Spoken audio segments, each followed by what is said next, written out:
Assalamualaikum warahmatullahi wabarakatuh. Saya Devi Nikmatur Rohma dengan NIM 212040076 dari kelas C Tatris Matematika. Dalam mata kuliah Pendidikan Pancasila dan Kewarganegaraan yang diampu oleh Bapak Muhyiddin SAG MPDI, saya akan menjelaskan tentang pelecehan seksual di institusi pendidikan. Pelecehan seksual termasuk dari tindakan diskriminasi seksual.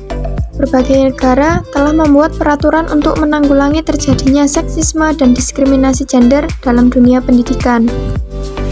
Namun, sampai sekarang masih banyak laporan tentang pelecehan seksual dalam dunia pendidikan, khususnya di perguruan-perguruan tinggi.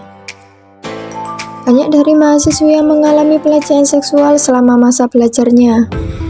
Hal ini kemudian dapat menyebabkan menurunnya kualitas dari kesehatan mental, fisik, dan hasil akademik mahasiswa yang mengalami trauma. Beberapa bukti menunjukkan bahwa banyak dari mahasiswa yang tidak melanjutkan studinya karena mengalami pelecehan seksual selama masa pendidikannya. Para korban pelecehan seksual ini dapat menerima pelecehan dari berbagai pelaku, seperti teman, staf, atau bahkan pengajar dari pihak sekolah. Efek negatif sebagai akibat dari korban pelecehan seksual adalah depresi, gangguan PTSD, rasa malu, penggunaan alkohol, dan menghambat proses belajar selama menempuh pendidikan, bahkan hingga percobaan untuk membunuh diri. Oleh karena itu, presentasi saya kali ini untuk memberikan wawasan mengenai cara agar terhindar dari perbuatan pelecehan seksual, serta cara mengatasi trauma bagi korban pelecehan seksual di lingkungan pendidikan. Selanjutnya, saya akan membahas tentang pengertian pendidikan dan pelecehan seksual. Pendidikan dapat diartikan sebagai usaha dalam menggunakan otak atau berpikir ketika mencoba memahami sosial, fisik, dan budaya. Kata pendidikan merupakan suatu implikasi ketika manusia mencoba mentransmisikan sesuatu yang dianggap penting atau bermanfaat dengan cara yang dapat diterima secara moral. Beberapa ahli mengartikan bahwa istilah sekolah memiliki arti yang sama dengan pendidikan. Pendidikan sebagai usaha sadar dan terencana untuk mewujudkan suatu belajar dan proses pembelajaran untuk peserta didik secara aktif mengembangkan potensi pada dirinya untuk memiliki bekal keagamaan, pengembangan diri, kepribadian, kecerdasan, akhlak, dan keterampilan yang digunakan sebagai bekal di masa depan. Selanjutnya adalah pengertian dari pelecehan seksual. Pelecehan seksual merupakan suatu perilaku yang merendahkan atau menghina seseorang berdasarkan jenis kelamin dari individu tersebut. Perilaku ini dapat berupa pemaksaan dan degradasi seksual, materi atau bahan yang berbau seksual, komentar atau candaan, atau perilaku lainnya yang dirasakan oleh seseorang sebagai akibat dari jenis kelamin mereka sehingga mereka diejek atau dihina. Pelecehan seksual sendiri pada dasarnya tidak hanya pelecehan yang berbau seksual saja. Berbagai perilaku pelecehan yang terjadi karena korban berasal dari jenis kelamin tertentu juga merupakan bentuk dari pelecehan seksual. Beberapa ahli berpendapat bahwa pelecehan seksual terjadi ketika korban direndahkan, diejek, atau dihina sebagai seseorang manusia di mata orang lain. Selanjutnya adalah faktor penyebab terjadinya pelecehan seksual. Faktor yang menjadi penyebab terjadinya perilaku pelecehan seksual antara lain yang pertama adalah faktor psikologis. Merupakan salah satu keadaan kejiwaan yang merasakan senang atau tidak, yang dapat diakibatkan dari latar belakang si penderita pernah mengalami pelecehan sebelumnya. Yang kedua adalah faktor sosiokultural.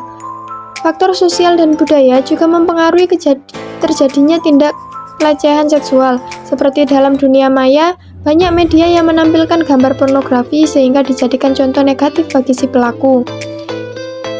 Yang ketiga adalah faktor fisiologis. Kebutuhan biologis seseorang juga dapat menjadi penyebab dari tindakan pelecehan, sehingga pelaku berusaha memenuhi nafsu seksualnya. Faktor yang mendorong terjadinya pelecehan seksual adalah dari pengaruh lingkungan, seperti beredarnya video-video berbau porno. Dengan adanya media tersebut menjadi pengaruh yang mengakibatkan banyak terjadi penyimpangan seksual. Selain itu, faktor yang lebih mempengaruhi terjadinya pelecehan seksual adalah dari diri pelaku tersebut. Misalnya karena adanya gangguan jiwa pada pelaku, sehingga mengalami nafsu yang tidak normal dan melampiaskan kepada korban. Adapun dari faktor eksternal, yaitu dari perkembangan teknologi yang semakin pesat, sehingga menimbulkan dampak negatif terhadap kehidupan manusia. Selanjutnya adalah dampak pelecehan seksual terhadap korban. Perbuatan pelecehan seksual dapat mengakibatkan efek negatif seperti depresi, gejala PTSD, penurunan kesehatan mental, perasaan isolasi dan ketidakberdayaan, rasa bersalah dan rasa malu atas diri sendiri, bahkan hingga percobaan untuk membunuh diri. Dalam sisi pendidikan, banyak para pelajar yang mengalami efek buruk dari sisi akademik sebagai akibat dari pelecehan seksual seperti berkurangnya kepuasan akademik, persepsi fakultas sehingga berkurangnya performa dalam belajar. Selain itu, pelecehan juga menyebabkan korban sulit menerima pelajaran dan kurangnya konsentrasi, sehingga banyak anak yang mengalami pelecehan seksual tersebut menjadi putus sekolah. Perbuatan tersebut juga bertentangan dengan norma dan perilaku di dalam lingkungan pendidikan maupun lingkungan masyarakat. Adapun ciri-ciri korban yang mengalami pelecehan seksual antara lain, yang pertama adalah perubahan perilaku seperti depresi, ketakutan berlebihan, cemas, lebih pendiam, dan tidak percaya diri. Yang kedua adalah perilaku ekstrim, yaitu lebih agresif atau pasif dari perilaku sebelumnya. Yang ketiga adalah perilaku antisosial, seperti bertindak merusak. Yang keempat, perilaku tidak pantas, seperti berbahasa dan bertindak porno. Yang nomor 5 adalah perilaku menyakiti diri sendiri, hingga tindakan bunuh diri. Yang nomor 6, perasaan sakit yang tidak jelas seperti mengeluh, sakit kepala, sakit perut, hingga muntah-muntah. Yang ketujuh adalah luka-luka pada alat kelamin, lecet, nyeri gatal, ataupun berdarah. Yang terakhir adalah hamil. Untuk selanjutnya, saya akan membahas tentang upaya pencegahan terjadinya tindakan pelecehan seksual. Berbagai permasalahan pelecehan seksual yang terjadi di wilayah perguruan tinggi ini dapat dikurangi melalui berbagai cara. Perguruan tinggi harus dapat mengenali realitas bahwa terdapat adanya perilaku pelecehan seksual yang terjadi kepada murid-murid mereka, yang kemudian dapat memperburuk potensi akademik serta kesehatan mental. Dengan menangani permasalahan pelecehan seksual di kampus melalui intervensi dan pencegahan, maka perguruan tinggi dapat secara tidak langsung memberikan pesan kepada murid-muridnya mengenai norma gender, ras, dan seksual yang sesuai. Kebijakan yang akan dilakukan harus dapat mengatur perilaku para mahasiswi dan staf berdasarkan dengan budaya, serta mengakui bahwa identitas yang dimiliki oleh mahasiswi dapat mempengaruhi potensi sebagai korban pelecehan seksual. Program pencegahan pelecehan seksual yang dilakukan oleh perguruan tinggi dapat mengatasi terjadinya pelecehan seksual melalui integrasi yang sifatnya berkelanjutan yang berasal dari strategi pencegahan. Pembahasan yang terakhir adalah cara mengatasi trauma bagi korban pelecehan seksual. Menjadi korban pelecehan adalah hal yang bersifat traumatik, yang dapat mengganggu aktivitas sehari-hari ke depannya. Trauma yang timbul akibat pelecehan seksual sangat lama penyembuhannya karena korban belum bisa berdamai dengan keadaan yang dialaminya. Namun, trauma tersebut dapat diatasi dengan berbagai cara agar tidak menghambat aktivitas sehari-hari dan merusak masa depan. Cara mengatasi trauma bagi korban pelecehan seksual diantaranya yaitu yang pertama adalah terbuka dengan kejadian yang telah dialami.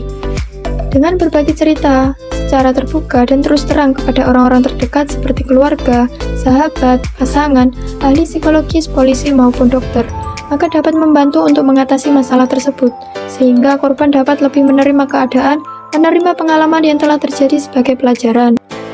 Yang kedua adalah mengikuti support group.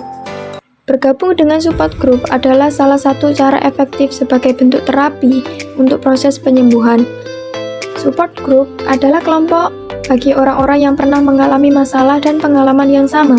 Bergabung dengan grup ini membantu mendapatkan informasi akan mempercepat proses pemulihan. Selain itu, korban juga tidak akan merasa sendirian untuk menghadapi masalah ini. Yang ketiga adalah menenangkan diri. Pengalaman buruk akibat pelecehan seksual akan terus mengganggu pikiran sehingga menghambat aktivitas sehari-hari dan masa depan. Ketika tiba-tiba teringat dengan pengalaman buruk tersebut, maka akan menimbulkan rasa khawatir, rasa penyesalan, hingga ketakutan pada diri korban. Sehingga dengan menenangkan diri menjadi salah satu cara untuk mengatasi trauma korban, seperti pergi ke tempat yang bisa menenangkan pikiran, maupun menghubungi orang-orang terdekat untuk bercerita agar mengurangi rasa khawatir dan ketakutan yang muncul. Yang keempat adalah berolahraga. Dengan melakukan aktivitas yang positif seperti berolahraga, maka akan mengontrol emosi pada diri korban sehingga menjadi lebih tenang. Selain berolahraga, juga dapat mengunjungi tempat-tempat yang dapat menghilangkan stres dan depresi. Yang terakhir adalah melakukan kegiatan positif. Bagi korban, seharusnya tidak menutup diri, selalu melakukan interaksi dengan orang-orang terdekat. Karena dengan adanya interaksi dengan lingkungan sekitar akan mendatangkan manfaat dan dengan berkomunikasi akan mengurangi rasa trauma yang telah terjadi. Selain itu, dengan melakukan kegiatan sosial yang positif dan bermanfaat, seperti mendengarkan pengajian atau mendengarkan ceramah, akan mengurangi rasa stres yang dialami sehingga mempercepat proses penyembuhan dari trauma yang dialami dan kembali bangkit menjalani kehidupan yang normal. Selain itu, kehadiran dan dukungan dari orang-orang terdekat seperti orang tua, sahabat, keluarga, pasangan, dan sekeliling akan mempercepat proses penyembuhan trauma korban dari pengalaman buruk pelecehan seksual. Dukungan yang diberikan tidak hanya berupa dukungan fisik, namun juga dengan dukungan emosional bagi korban. Kesimpulan dari apa yang saya sampaikan, yaitu pelecehan seksual merupakan permasalahan yang cukup sering terjadi di perguruan tinggi, terutama dialami oleh para mahasiswa yang memberikan dampak negatif, baik kepada korban sebagai individual ataupun bagi kelompok-kelompok belajar di perguruan tinggi tersebut. Sehingga perlu memahami bagaimana cara mencegah terjadinya pelecehan di lingkungan pendidikan karena efek negatif yang ditimbulkan dalam jangka panjang, sehingga perlu memahami bagaimana cara mencegah terjadinya pelecehan di lingkungan pendidikan karena efek negatif yang ditimbulkan dalam jangka panjang, sehingga perlu untuk mencegah kejadian tersebut agar tidak terulang kembali. Terima kasih, sekian presentasi yang saya sampaikan. Kurang lebihnya mohon maaf. Wabillahi taufiq wal hidayah. Wassalamualaikum warahmatullahi wabarakatuh.